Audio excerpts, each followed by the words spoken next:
Hi, I'm Jeff Greenberg. And my name's Rich Harrington. And today we're going to take a look at Bridge's ability to batch rename. Now, I happen to think this is one of the biggest, coolest hidden tricks in this piece of software. Normally, you would think you need some sort of accessory third piece of software if you've got a lot of photos and you want them all maybe to be renamed with today's date or for a particular client, but it happens to be this great little hidden tool in Bridge. Yeah, and actually, I use this for footage all the time, particularly cameras like DSLR cameras that don't assign a unique file name. If I go through my Media Vault collection, I easily have at least 50 clips called MVI 001 because a lot of cameras tend to reset, or you get a new camera or a new rental. They just have these simple counter numbers and they can just really basically screw you when it comes time to work with the media. So I could select everything and choose Tools Batch Rename.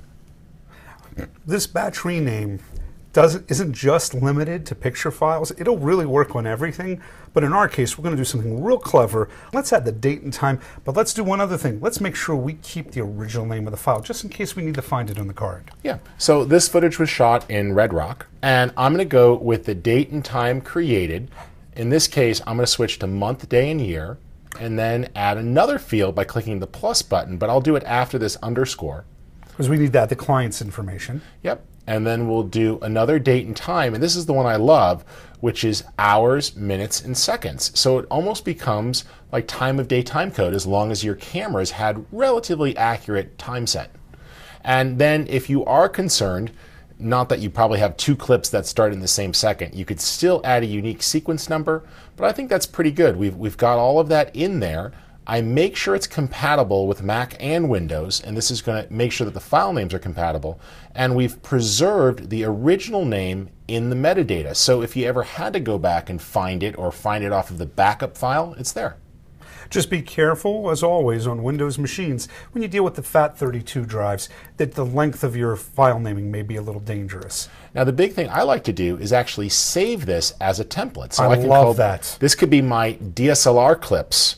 And anytime I have DSLR media, I could just choose that as a preset. And as a starting point, then maybe add just the client name at the bottom. Yeah, and so it's super easy to jump between and have naming templates. And then what's good is for those of you that are concerned about modifying your original media, you can go ahead and create a copy in a new location, or you could say, oh, any of these clips that I've renamed, move them to this process folder.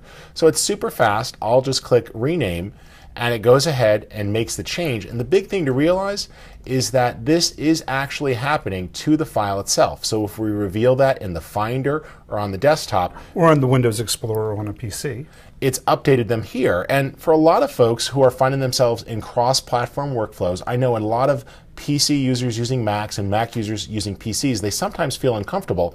I find that using Adobe Bridge as a way to navigate and browse my files is almost an operating system replacement. A universal replacement. Yeah. So it's the visual OS for those of you who like to look at pictures. And this batch rename feature really comes in handy, will cut down on media management problems, especially for media that doesn't have timecode.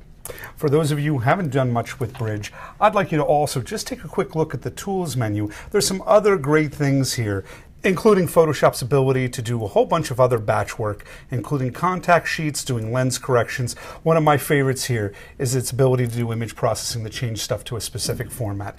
And that's a good little wrap on Bridge.